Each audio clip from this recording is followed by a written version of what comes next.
come out and say that, oh, not all of us is like that. Well, okay, I agree. But y'all don't even come out and talk out against your own unless y'all forced to do it, and I never heard y'all do it. Now, that's my word, and I'm going to stick to it. And I really appreciate you, Sister Khadijah. If the people who are making the Facebook Lives and the posts would go to the polls and vote. Okay, that's right. If they would participate in jury duty. Jury, exactly. To help make these decisions that shape law enforcement and the judicial system. We as a people have to take responsibility and be active in the political process. Thank you so much. Thank you so much. We appreciate you. We will be seeing you in a couple of weeks or so. In closing, if anybody wanted to get in touch with you, again, can you give off your information? Yes, they can reach me at Seniors, that's SENIORS, First, FIRST, Plan, PLAN, at gmail.com. That is really the best way to contact me, because since we've been on the line, I've received about 30 phone calls.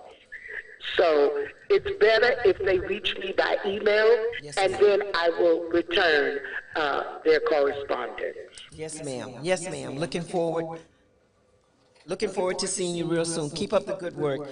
Thank you so much. And you heard it. You heard it here. You heard it first right here, Brother Jay. And we are pleased to have Monroe Brown, Ms. Brown for dropping in. right, who is going to be our next recipient of the Unsung Phenomenal Women here in the world. Let's go with the world. Forget about Louisiana. Let's go with the world. The world, speak it into existence, I'm speaking into existence. Because my reach will be a global reach. And I thank you so much for your time. Yes, thank you. And I'm going to see you soon, my sister. Thank you so much. Oh, yes, indeed. So, bye-bye. The next guest that we have on, he's ready? Well, he'll be calling back. He called, and I told him we had to back up about 5 minutes. Okay, all right. Go ahead. Yes. Sister, we coming to the top of the hour. Well, we passed the 15 minutes after the hour here on the open line on KIEE 88.3 FM, your superstation. Want to thank the staff and management of Southern Development, Mr. John Freeman, Charlie, and the whole group, and all the wonderful shows here at 88.3 FM, Sister Khadijah. Yes. Like I was saying, there's legislation they being advancing in the Louisiana legislation. Pay attention to that. So many different bills, and most of them are dealing with criminal justice, not criminal justice reform, but adding more laws to the books. Didn't Louisiana fight that for the last decade about changing the way Louisiana locks up people in the state because it was being detrimental? Now it's like this group, the same group that's pushing the narrative around the country, is pushing some more laws. And even we have the state Republican Party, and I would say both of the parties are responsible for this if they don't take action. Is pushing an agenda to do away with the teaching of racism and other things, and things that include diversity. And when we say that, it's not that I want to be diverse with somebody else's culture. I want to understand the other culture. But when they say that, that's code words for saying, Khadijah, you cannot say you want to wear your dreads or on the job or at school or whatever. They want to do away with any form of people, let's say in the black community, being Afrocentric on the things they want to talk about and teach their children.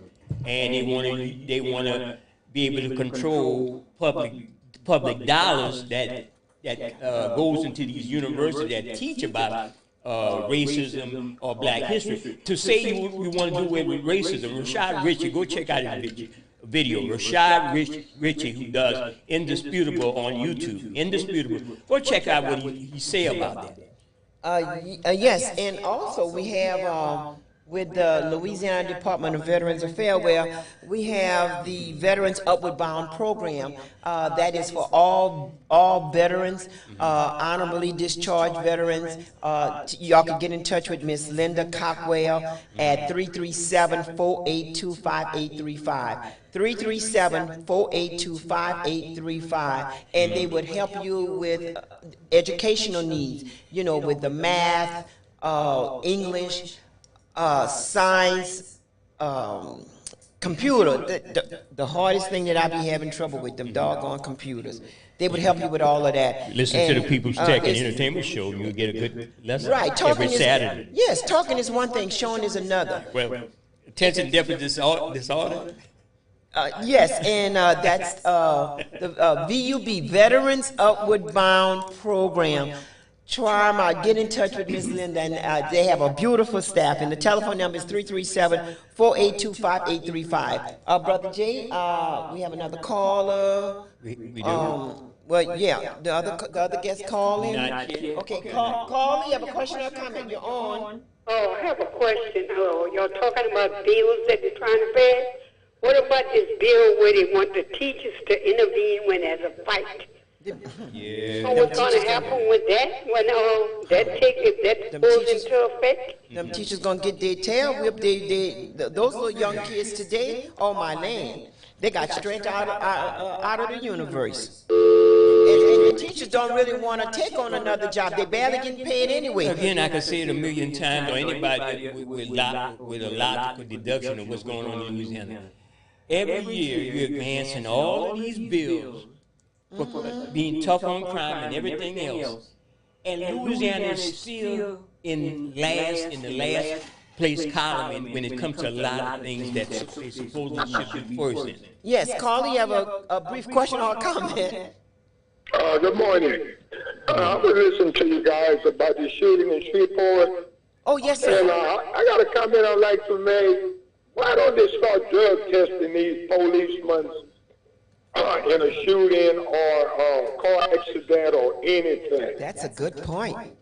You know, the drug test them, and you know, like, I'm retired now, but anytime somebody got hurt on the job, I didn't got hurt on the job, put something in my eye that somebody else was culpable of.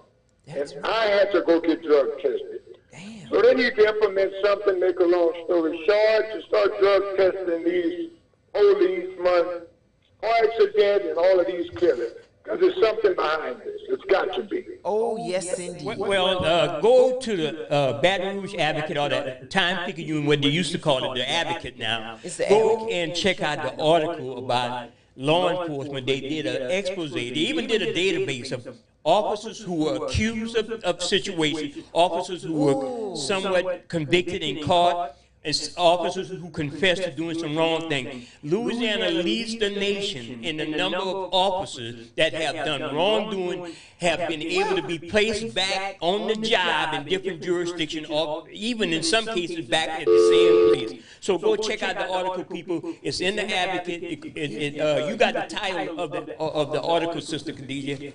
It's a long expose. They even have a database of officers who engage in wrongdoing in the state of Louisiana. Louisiana leads the nation in letting police officers do whatever the hell they want, and they say that part of the problem is the civil service law that gives them the right to reinstate a lot of these officers. Yes, as a matter of fact, look at Chief Kraft, who was a chief here in Lafayette. You know, all kind of things that him and his crew was doing. He's in charge of state police, something in Baton Rouge. So, yeah, I got to read that article in depth. Yeah, you got it. Okay, Jada. Okay, caller, you're on. Caller, you're on. Okay. Oh, yes, so it's for you, Khadijah. Uh-huh. I picked up a paper the other day, and it says that they're giving the history of Louisville. Oh, they are? I think it's Friday, Saturday, I believe. Oh, I gotta find out. Okay, yeah. And he's going to be one of the speakers, but I never recognize nobody else that was on that panel. Okay, all right. Yes, ma'am.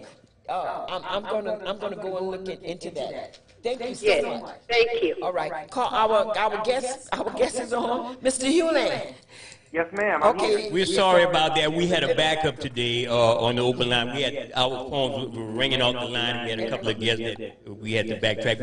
I just want to apologize first. Oh, that's no problem. Thank y'all for having me on. Okay, go ahead. Let's go ahead and discuss the issues at hand. What it is that you're trying to get done in Iberia Parish with the school board.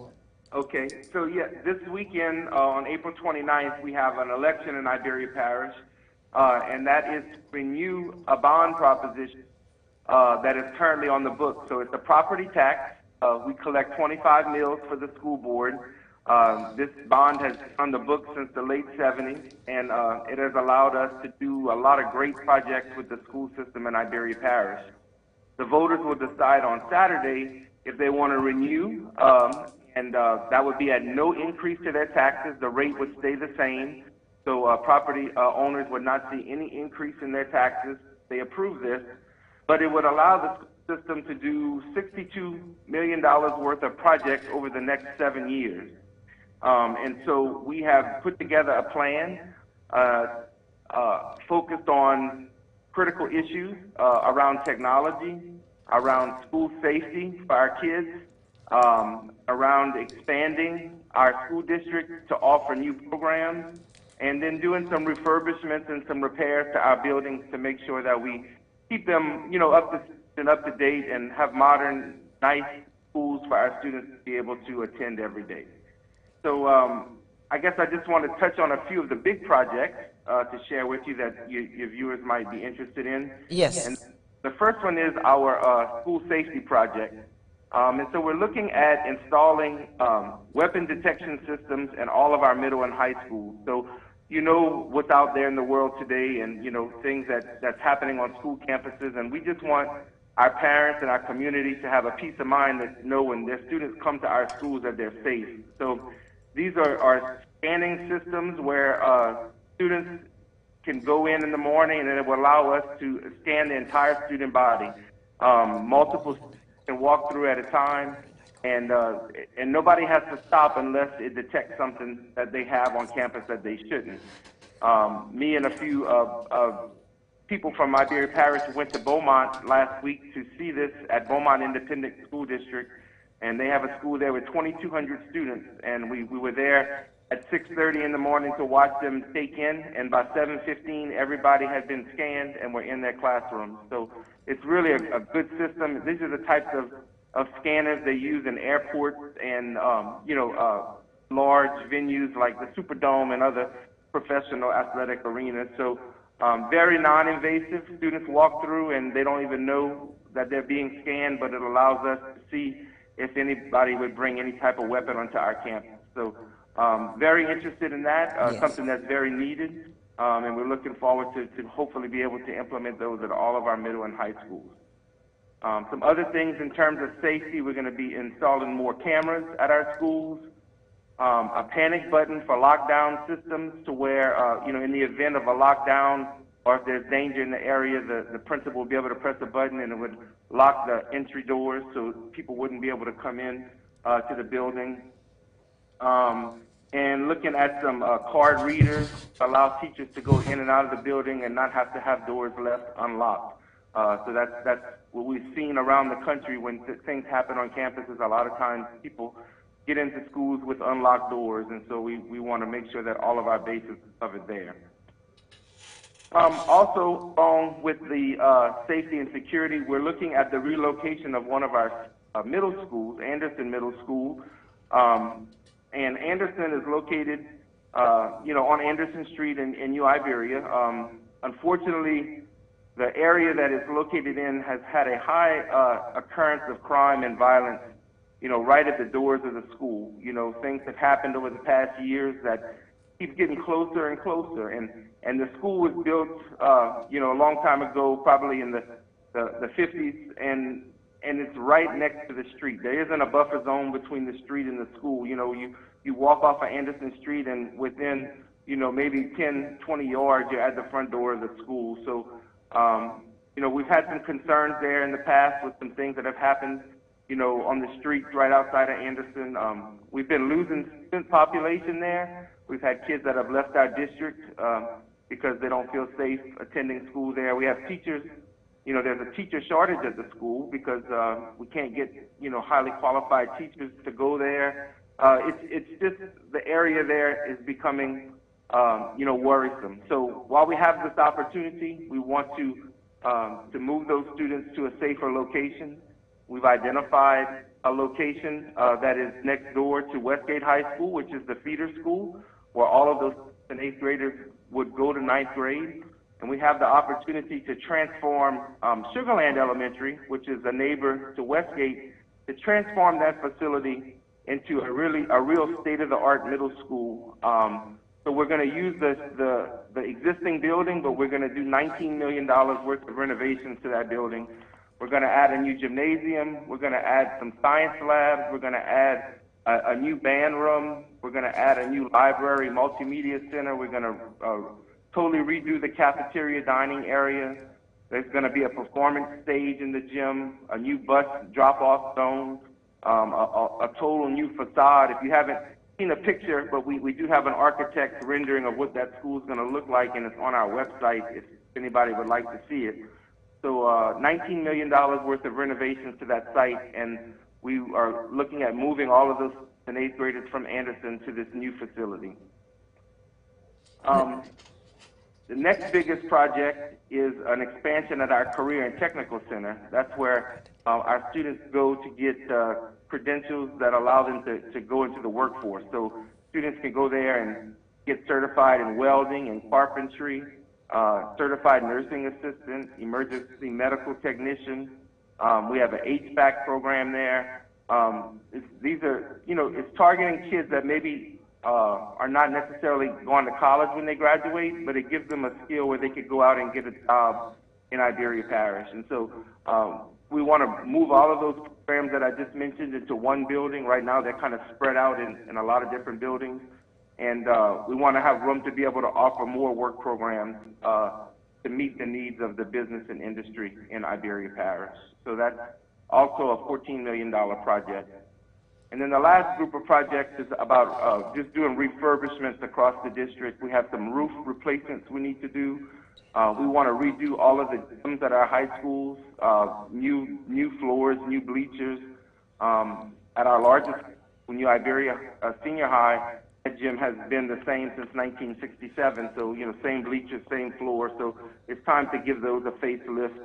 A lot of things happen in the gym, not just basketball. There's student assembly.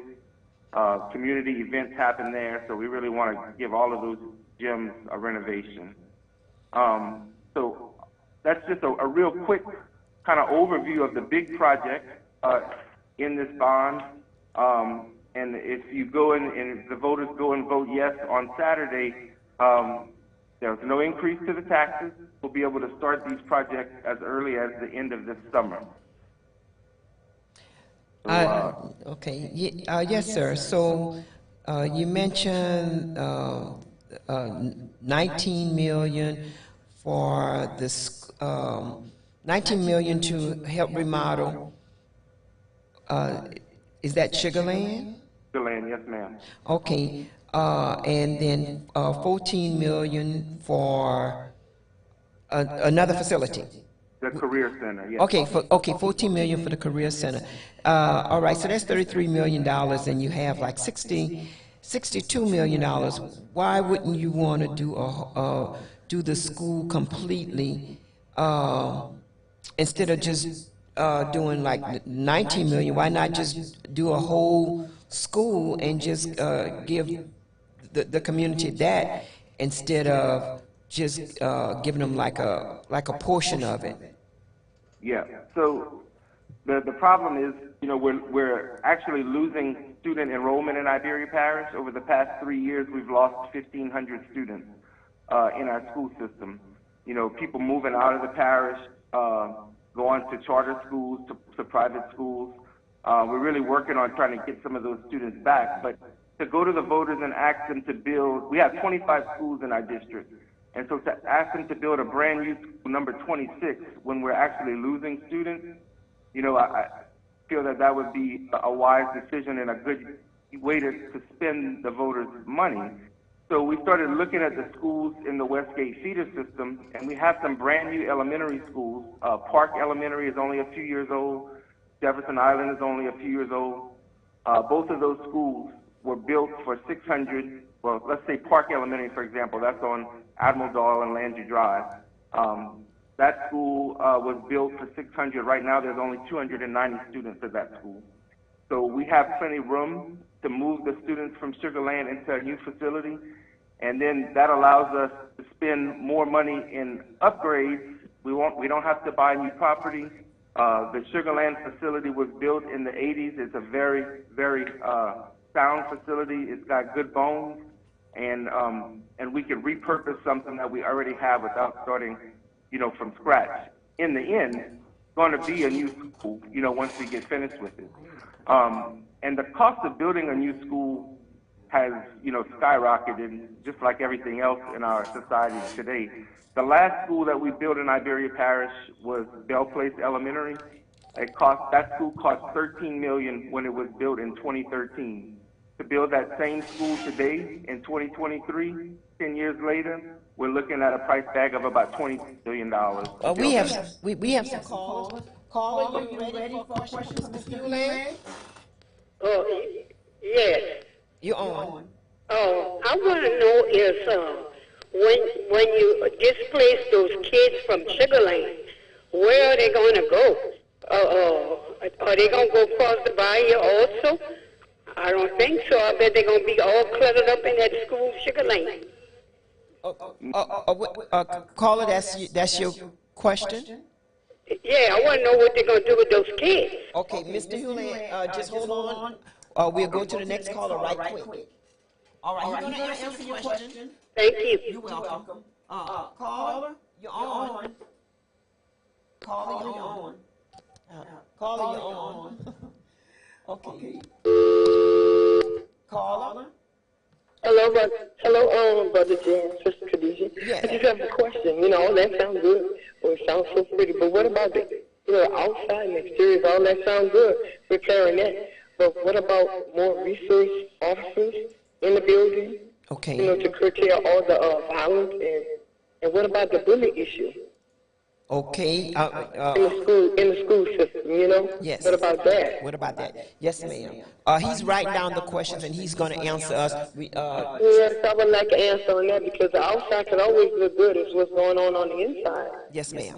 And you're going to lose students because they're going to go to charter schools, so they won't be involved in violence or getting beat after school or during school. So I can answer that question. Okay. About that. All right, sure enough. And the next caller. Okay. So I'm trying to get all the calls on the back to back. Okay. Mr. Hewland, you heard the questions?